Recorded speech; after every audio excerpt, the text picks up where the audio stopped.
Top cadre, zone Euro 2000 à Kessargues. Un problème de cadre, un problème d'encadrement, n'hésitez pas, vous aurez affaire à des spécialistes. Top cadre, zone Euro 2000 à Kessargues. Ouvert du mardi au samedi.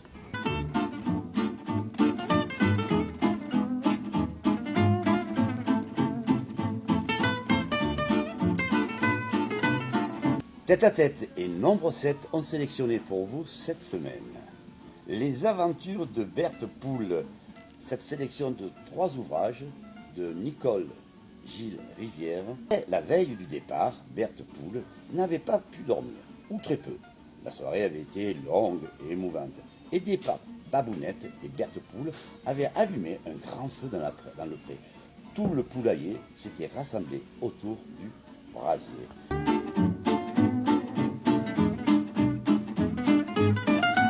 Retenez cette date du 9 décembre au 3 janvier, une exposition au Petit Moka à Nîmes, en face de la cathédrale, des artistes régionaux. Vernissage le jeudi 12 décembre à 18h30. 5 places aux Herbes à Nîmes. Très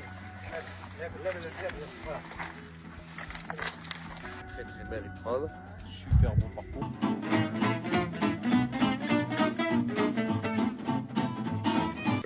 Carole, viens vers moi. Ça va? Ça passe?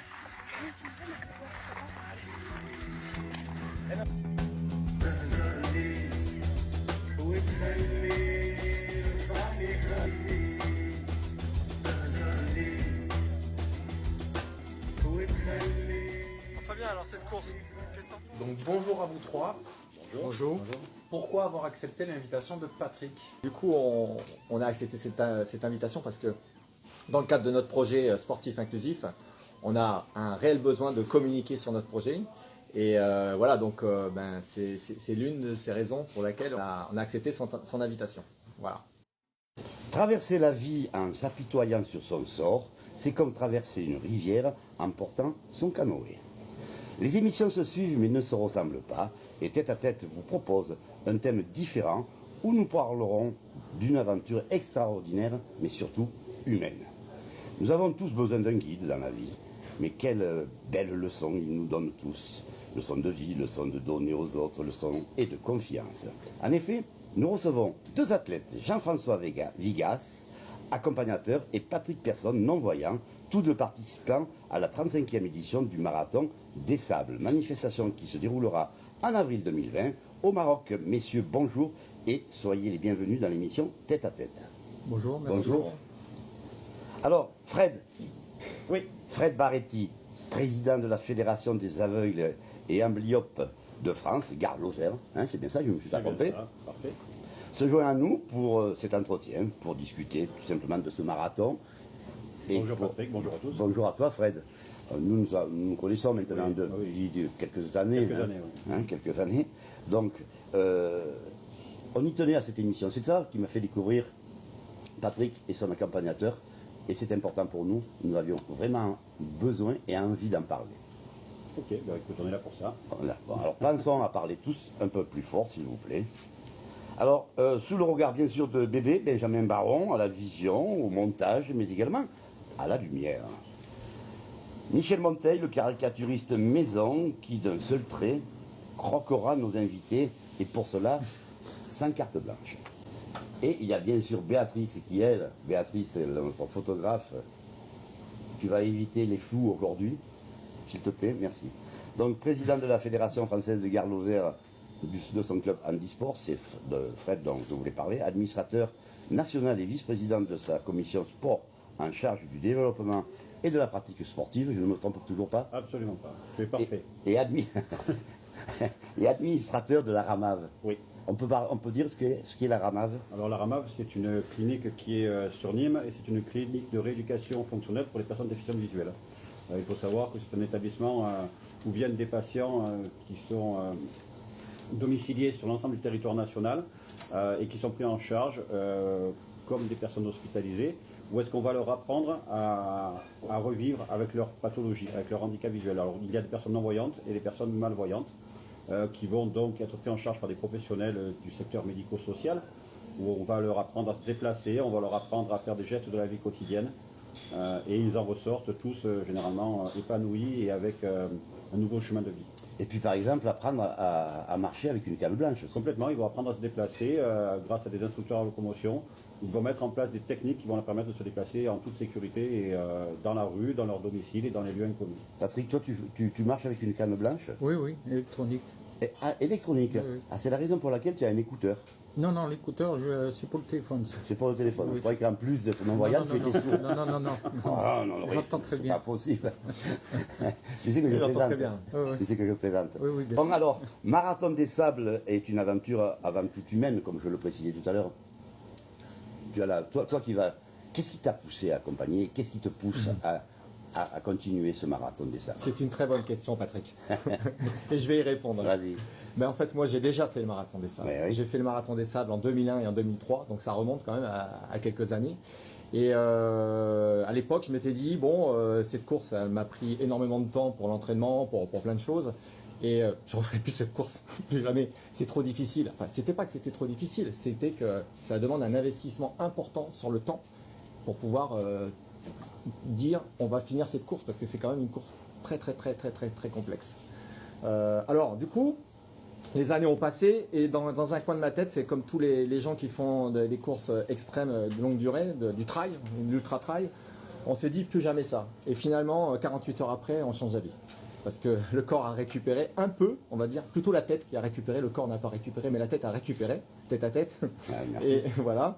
Et finalement, les années ont passé, puis je me suis dit, bon, si je refais le Marathon des Sables un jour, j'avais ça dans le creux de la tête, je le referai, mais en équipe. Monter une équipe, et puis bon, si on monte une équipe, il faut qu'on le fasse pour quelque chose, pour une cause.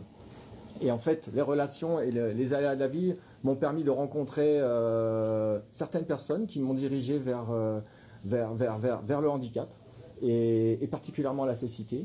Et puis, en fait, là, on avait, au départ du projet, j'avais un petit peu l'idée de courir pour une cause, mais on ne savait pas laquelle. Bon, on en reparlera tout à l'heure. On ne savait pas laquelle. Patrick, qu'est-ce qui te motive, toi? Moi, ce qui me motive, c'est le défi, de Ouais. savoir aussi de quoi je suis capable, et puis de bouger, ouais, parce qu'on ne peut pas rester sans rien faire. Mais il faut être athlète pour pouvoir faire cela. Tu l'es déjà athlète? Parce que moi, je ne te vois pas un petit tutu et un basket. Non, non, moi je suis pas athlète. Je commence à le devenir à force de m'entraîner, oui, mais c'est vrai, je ne suis pas athlète du tout. Au départ. Au départ, Faut j'étais pas préciser athlète. quand même. Voilà, au départ. Donc, alors, parle-nous un petit peu de tes entraînements, de vos entraînements, parce que vous êtes un Non, binôme. on n'est pas un binôme. Hein. Je peux prendre. Enfin, Vas-y. je reprends la parole. Hein. En fait, Tu apprends facilement la parole. ouais, c'est vrai que j'apprends facilement Tu vois, parce que tu vois. j'aime intervenir parce que il faut que ce soit, Mais tu as raison. faut que ce soit naturel. Ah. Et en fait, on n'est pas un binôme, on est une équipe.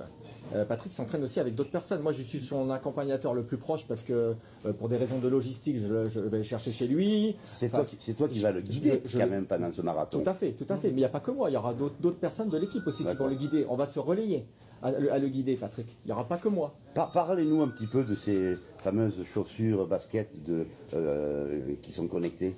Qu'est-ce que ça veut dire quoi, ça, exactement? Alors, tu veux y aller, Patrick? Patrick, vas-y.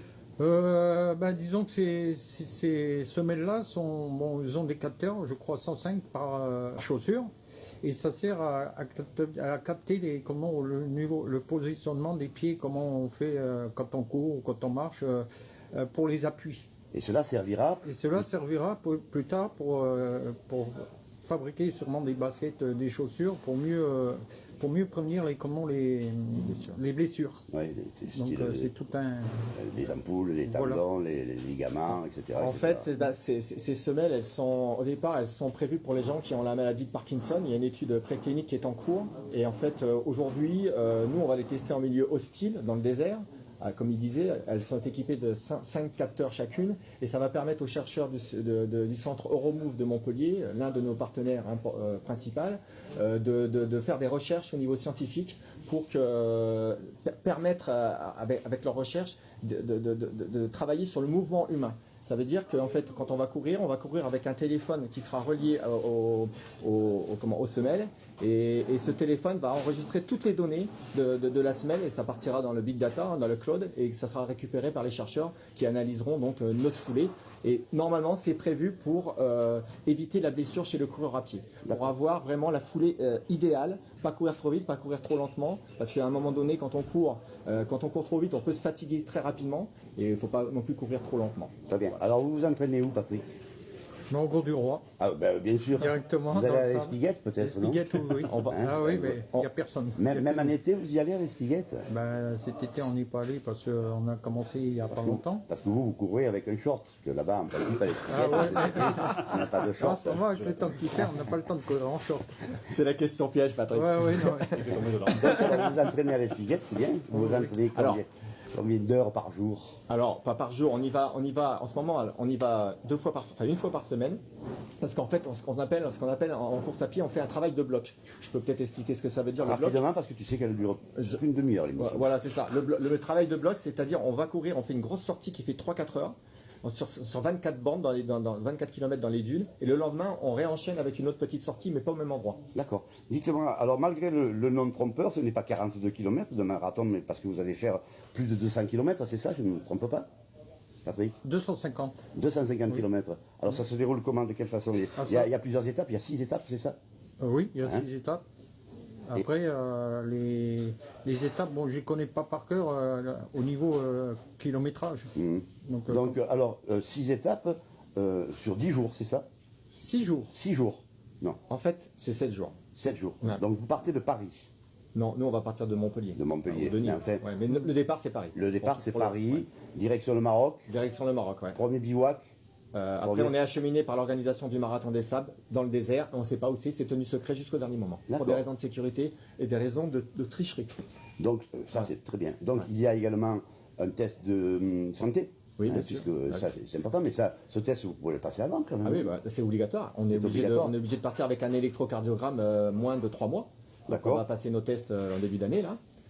Voilà, Donc c'est quand même, il faut être gonflé d'aller faire un marathon comme ça dans le Sahara, puisque c'est le Maroc. Alors, ça s'appelle le Marathon des Sables, mais en vérité, on ne fait pas qu'un marathon. On va faire un marathon par jour. Et oui, c'est ce que je voulais dire. tout En à fait, l'heure. il y a quoi? Il y a la première étape, elle fait 35. La deuxième, elle fait 30, à peu près pareil. La troisième, elle fait 38. Et après, il y a l'étape éliminatoire, on va dire, qui fait 80 km. Après, on a une journée de repos. Et après, il y a une étape marathon. Donc là, la distance officielle du marathon, 42 km. Et on termine par 10 ou 15 km, suivant les années. Au total, 250 en autosuffisance alimentaire. Je précise... Alors ça veut dire quoi exactement? Je veux faire une Parle-nous-en. parenthèse là-dessus, sur l'autosuffisance alimentaire, parce qu'en fait on en parle, mais les gens ne savent pas forcément ce que c'est. L'autosuffisance alimentaire, c'est on part avec notre nourriture dans notre sac à dos pour 7 jours. Ah, Ça d'accord. veut dire qu'on est avec notre nourriture, on a 7 kilos sur le dos minimum, et l'organisation du Marathon des Sables nous donne seulement, nous offre l'eau pour Et donc là, pour vous nous partez alimenter. avec la nourriture, La nourriture et l'eau. L'eau, il nous donne au fur et à mesure Au l'eau. fur et à mesure, Voilà. Et sinon, on part avec toute notre nourriture dans notre Donc, pour sac 7 à dos jours. et nos affaires personnelles. Voilà. Donc tu vas faire le régime là, alors Patrick. Ben, j'ai commencé à le faire. Ah, tu as commencé à le faire. C'est vrai que quand on s'est vu la dernière fois, tu étais beaucoup plus gros. Ce n'est Ah pas oui, vrai, je c'est pas plaisante. grave. Je plaisante. Donc 42 normalement kilomètres, donc des étapes d'environ 80 km. Non, il y a une grande étape. La dernière, Non, l'avant-dernière. l'avant-avant-dernière. Donc, parce qu'il y a la chaleur quand même, il fait plus de 35 degrés. Eh ben, en fait, ce qui est difficile dans cette expérience humaine, c'est qu'en fait, le corps a des variations de température extrêmes. On peut monter jusqu'à 50, 55 degrés. Moi, en 2003, il y a eu un record de température qui a été établi à 56 degrés, si je me trompe. Et en fait, la nuit, on descend à 12. Vous imaginez le curseur, le corps, comment on doit s'adapter entre la journée et la nuit. Et est-ce que la récupération est plus facile quand il fait froid comme ça? Vous savez, c'est compliqué de répondre à cette question parce que... Bon, ça, c'est ma question. Oui, mais on récupère, hein, évidemment. C'est vrai que le froid permet de récupérer. Tous les sportifs le savent. La glace, le froid, ça permet de récupérer au niveau musculaire. Mais on est dans des conditions extrêmes. On dort sur des tapis à même le sol, dans des tentes qui sont ouvertes. Il peut y avoir des tempêtes de sable. Voilà, donc en fait, le plus important, c'est le sommeil, la récupération du sommeil. Et on ne dort pas forcément bien pendant 7 jours. Ah, oui. Voilà. Donc le corps, eh ben, on le met en situation extrême pendant 7 jours. Mais en même temps, on y trouve quelque chose. On y trouve quelque chose, Donc, on en va, fin de on va compte, dépasser quelque chose. En fin de compte, c'est la tête qui va guider tout le corps. C'est Un ça peu comme cette émission. Ouais. Hein, c'est ça, il faut avoir un moral Bah, là-dessus. évidemment, il faut un mental d'acier. Ouais. Parle-nous, Fred, de la rencontre que tu as eue avec ces deux énergumènes là. Ah ben écoute, l'énergumène sportif, je le connais depuis quelques années, puisqu'il était adhérent de notre association depuis au moins 7-8 ans. Et puis Jean-François a un jour poussé à la porte de l'association, il m'a dit, voilà, Monsieur le Président, j'ai un projet à vous suggérer. J'aimerais avoir votre avis, et puis surtout, je suis à la recherche de potentiels sportifs, coureurs. Et je savais que Patrick aimait bien marcher, aimait la marche rapide. Et dans les adhérents que j'avais, eh bien, j'avais que lui à lui proposer. Donc je les ai mis en contact et puis ça se matchait de suite. Et puis au fil du temps, avec Jean-François, on a travaillé sur le projet. Aujourd'hui, on travaille main dans la main sur la recherche de partenaires. Donc vous recherchez des partenaires. Oui, des partenaires Alors on fait économiques. comment pour s'adresser à vous? Expliquez-moi un petit peu. Ah, On va mais- mettre le lien justement. Mais écoute, je laisse Patrick, pardon, Jean-François prend Jean-François. Il y a, en fait, C'est-à-dire que Patrick parle et court. Que Jean-François, pardon, parle et court. je marche. Et il marche.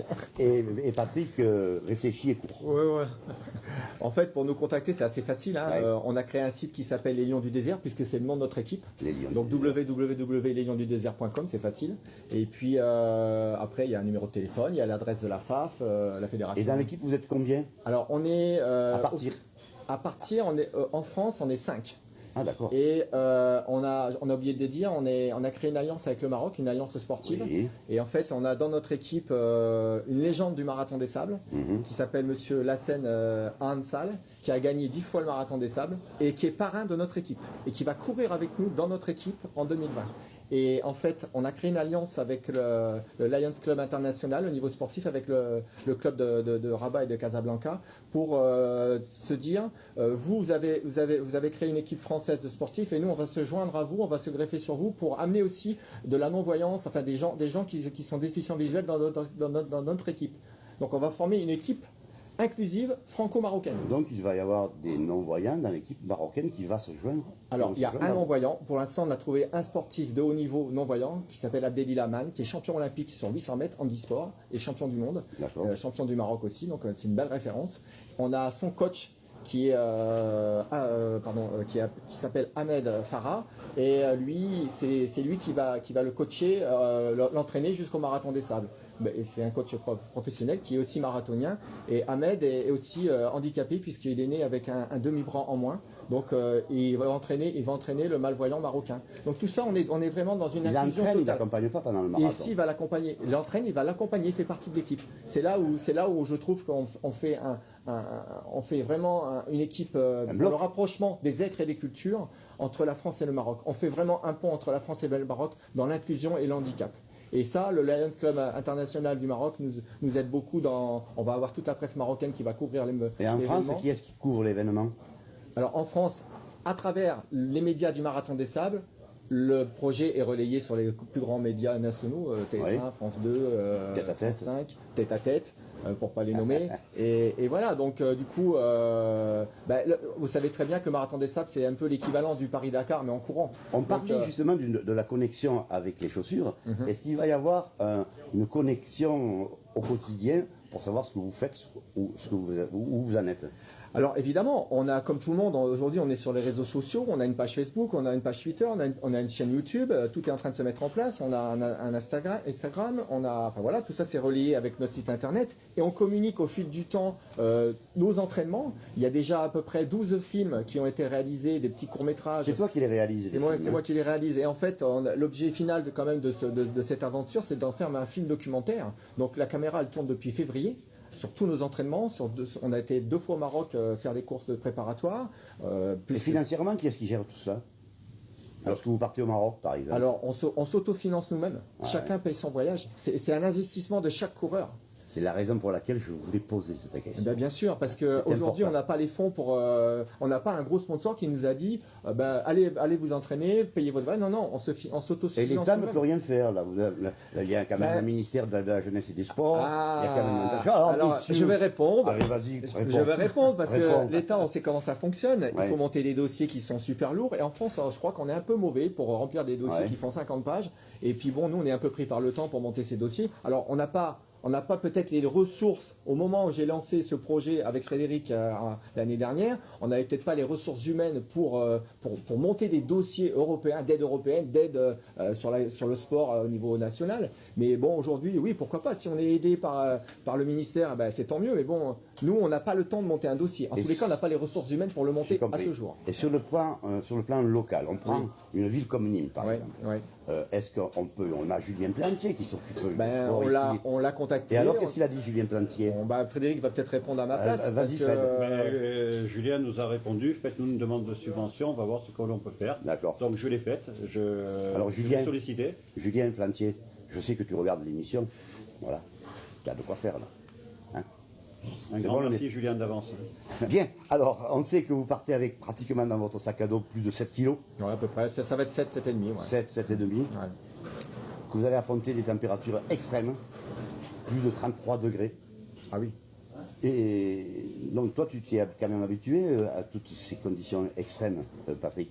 Comment ça m'y habitue? Tu commences, Oui, il serait oui, temps parce quand que- même. ben, maintenant. moi, C'est au j'ai- mois d'avril, la course. Je viens du Nord, je suis habitué plus au froid. Ah, c'est vrai qu'au que chaud. tu es du Nord, toi. Ah oui, voilà. Et tu as découvert les spiguettes il y a peu de temps. alors. Oh non, mais ça fait des années que je suis dans le Midi quand même. Hein. Bon, ça va, non, je plaisantais. Oui, oui. On Non, mais- essayait de mettre un petit peu la Oui, bonne bien sûr, humeur. Ouais, bien non, sûr, mais- oui. Donner surtout Mhm, de l'espoir. tout à fait. Et ça, c'est important. Donc, vous courez également pour des associations contre le diabète, Oui. sur les enfants, sur les adultes. Il y a d'autres Il y a associations d'autres pour lesquelles, associations, oui, bien sûr. pour lesquelles Il y a vous plein- courez. il y a plein Donc, en fin de d'associations. compte, avec le budget que vous allez recevoir, ce que vous allez dépenser, mais enfin, vous ne dépenserez pas trop parce que vous serez dans le désert, mis à part un petit peu d'eau, mais là, ce sont les organisateurs qui la donnent. Mais vous allez reverser quand même pas mal d'argent à toutes ces associations qui ont besoin.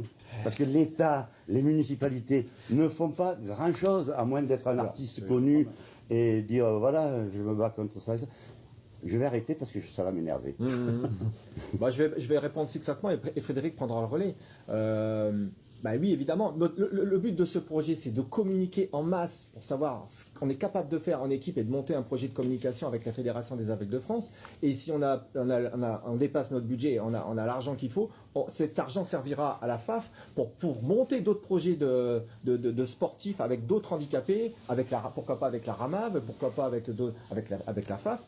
Et voilà. Hein. Bon, par exemple, c'était un peu ce qui était prévu. Voilà, l'objectif du départ. Vas-y, Fred. Non, mais je t'en prie. L'objectif du départ, effectivement, il était là. C'était d'arriver à récupérer cette somme qui était demandée sur le budget qu'on avait prévu, hein, je Oui. dirais. Aujourd'hui, il nous en manque encore. Quel est le budget qu'il vous faut? Quelle est la somme qu'il faut pour pouvoir mettre en place ce marathon? On est parti sur 140 000 euros. On a un 140 budget 000. c'est toujours du Et prévisionnel. là, vous avez combien? On est à 50 000 à peu près. Ah oui. Ouais. Ah oui, d'accord. Donc là, il vous Ah manque oui. quand Ah même oui, il y a pas du mal. boulot, il y a du boulot, Voilà. ouais. Donc Julien Plantier, s'il te plaît, hein, il y a des choses à faire. Et puis vous qui regardez, vous qui avez une entreprise, vous qui aimez aider les gens, eh bien voilà une association qui a... D'abord, ils financent eux-mêmes leur voyage, hein, fallait-il le préciser. Donc c'est important de le signaler. Ben oui, parce qu'en fait aujourd'hui, vous savez, c'est compliqué de chercher de l'argent, hein, parce qu'on cherche de l'argent. Hein. Moi, mon travail, c'est de chercher de l'argent. Je me déplace partout, dans les entreprises, les réseaux sociaux. J'envoie des courriers, j'ai j'envoie vu ça. des dizaines de lettres tous les Et jours. que fais-tu dans la vie? Alors moi, j'ai une entreprise de production audiovisuelle sur Nîmes, une Ouais. petite société de production où je fais des films publicitaires, plutôt destinés aussi vers le sport et le documentaire. Et je travaille depuis quelques années dans le milieu du handicap. J'ai des clients qui sont dans le milieu du handicap. C'est un peu en lien aussi avec le projet. Donc alors, il y a 162 000 litres d'eau, Ouais. 600 personnes d'encadrement. Oui. Ce sont tous des bénévoles, les Oui, encadrants. oui. Bon, il y a des médecins, il y a des kinés. 50 nationalités, Oui. 22 000 participants. Non. Alors, 22 000 participants depuis le début de l'épopée Marathon des Sables. Mais chaque année, il y a en moyenne entre 1000 et 1200 concurrents sur l'épreuve. Ah oui. 22 000 depuis le temps que ça C'est- existe. c'est là, depuis 35 ans. Voilà, depuis 35 ans. Et tu me démentiras, Patrick, si tu regardes la caméra, Patrick Bauer, le directeur d'organisation que je salue, qui est un ami à moi. Et du coup, oui, il y a 22 000, certainement 22 000 coureurs. Combien depuis- y a-t-il de femmes qui vont participer à ce marathon? Alors, en pourcentage, je vous raconterai une bêtise, mais je sais pas, il y a peut-être 5-10% de femmes, peut-être. Ah, d'accord. Je sais pas. Les statistiques aujourd'hui dans le monde de la course à pied, je crois que c'est 5 à 10%. Peut-être c'est en train de monter parce que le trail et l'ultra trail sont des sports à la mode. Donc on voit tous les gens courir aujourd'hui, mais dans le marathon des sables, je ne peux pas vraiment vous dire le pourcentage de femmes. Il faudrait poser la question à Patrick Bauer, le patron du marathon des sables. Ah ben, c'était des questions intéressantes quand même, parce Voilà. que les femmes sont intéressantes. Bien dans sûr, nos- dans nos bien vies. sûr, mais il y a des femmes, il y a des femmes, bien sûr, il y a des femmes. Bon, donc on sait qu'il n'y a pas de problème le soir au bivouac. ou- Ah non, il y a Non, aucun ne problème. commencez pas à Non, non, chercher. on est dans des tentes. Ne commencez- Ah, ben, voilà. On est dans des tentes, Commencez mais pas à chercher. voilà, chacun chez soi. Bon alors, il est important, chacun chez soi. Chacun chez soi. En même temps, nous, Patrick, on ne sera pas pour voir. Hein. Ah, ouais. Qu'est-ce que tu as dit, pardon? Moi, j'ai dit que nous, on ne serait pas là pour voir. Hein. Ah ben, voilà, exactement. Donc alors, l'égalité humaine, la solidarité, le courage et le dépassement de soi, c'est ce que vous recherchez quand même. Que l'on soit handicapé ou que l'on ne le soit pas. Eh oui. En fin de Réponds, compte. vas-y. Oui, ben oui, de toute façon, il faut se donner un but aussi, hein, de dire, Oui. est-ce qu'on est capable ou pas. Bon, toi, tu te sens capable quand même. Je me sens capable, on va dire, je le fais pour savoir si je suis capable, mais je sais que Tu vas y arriver. oui, normalement, Tu as le mental. le mental, il est un petit peu, il me manque un petit peu quand même, mais ça va venir à force. C'est À à, force, c'est à je cause, commence à. c'est à cause de toi, donc s'il n'a pas le mental, là, Non, c'est l'accompagnateur qui est Non, pour ça. déficient. Non, il est très bien, il m'accompagne très bien. D'ailleurs, on a fait une petite technique, ça va Ah, très bien la technique. C'est-à-dire, qu'on a fait. parle-nous un petit peu de cette technique. Bah, cette technique, c'est-à-dire, je me mets derrière lui avec une petite cordelette, Ouais. et à chaque fois qu'il descend, il monte, il tombe, de suite je le sens avec le bras, Ah, tu le guides comme un âne, quoi. voilà, et je suis. Pardon, En fait, pardon, excuse-moi. donc, Non, mais en fait, on a trouvé, je reprends la parole, Patrick, hein, si tu veux, on a trouvé depuis peu une nouvelle technique d'accompagnement. Ouais. Avant, on était plutôt côte à côte en se tenant par une petite cordelette qui était reliée à D'accord. notre poignet et on se guidait avec le coude, il y avait une espèce d'aiguillage comme ça. Donc, tu c'est sais, que comme vous étiez quand même comme le beaucoup gouvernement. Ah oui, on est très serré. Comme le gouvernail d'un bateau, Ouais. tu Ouais, sais. ouais. Ouais. Trop Donc, serré peut-être alors. Certainement. Et en fait, on a découvert une nouvelle technique sur nos terres d'entraînement. Et en fait, j'attache une petite cordelette sur mon sac à dos derrière, D'accord. qui est reliée au poignet de Patrick, comme s'il tenait quelque chose.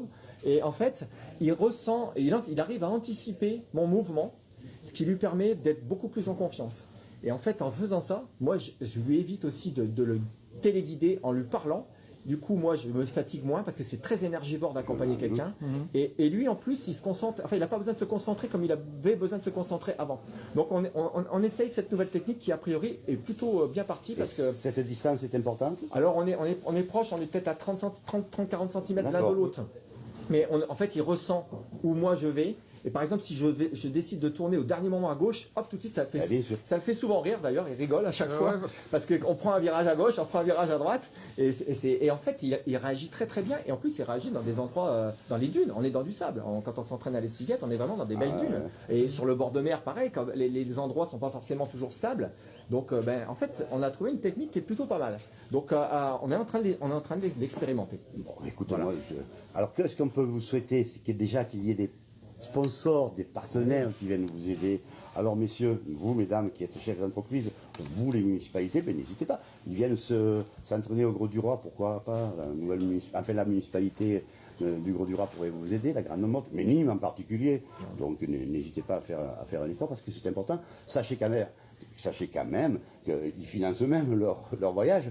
Là aussi, fallait-il le préciser. Alors, on finance nos voyages préparatoires, nos Ouais, courses mais préparatoires, c'est important. évidemment. Mais après, bon, évidemment, là, aujourd'hui, on a quand même quelques sponsors qui sont arrivés, heureusement, parce que sinon... Ben, parce vous que- avez 50 000, ils vous en Ben oui, font mais 3 bon, fois plus. Quoi. enfin, il nous en manque 100, enfin voilà, en gros, hein, donc pour faire tout le projet prévisionnel qu'on a prévu avec la FAF. Mais les sponsors arrivent en douceur, mais j'aimerais qu'ils arrivent un peu plus, avec plus de punch. Enfin, en tous les cas, nous, on a besoin de contact, on a besoin de... Et j'aimerais bien aussi avoir des sponsors locaux, Ben, parce que c'est important. On est une équipe nîmoise, enfin, on est une équipe même internationale, mais le projet, il a démarré de Nîmes. Voilà. Écoutez. Donc, les entreprises de Nîmes, ben, si vous pouvez nous aider, ben, vous êtes bougez-vous, les tout bienvenus. simplement, hein. Vous pouvez Et leur puis, dire, je bougez-vous. rebondis là-dessus parce qu'en fait, on permet à nos sponsors de venir nous voir à l'arrivée des marathons des sables aussi.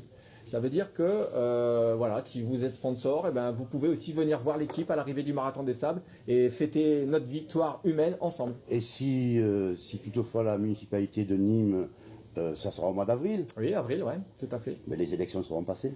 On sera peut-être en pleine. Ah oui, ça sera passé. Ouais. Alors ça sera ou Julien Plantier ou quelqu'un d'autre? Ah, je ne sais pas. Ben moi non plus.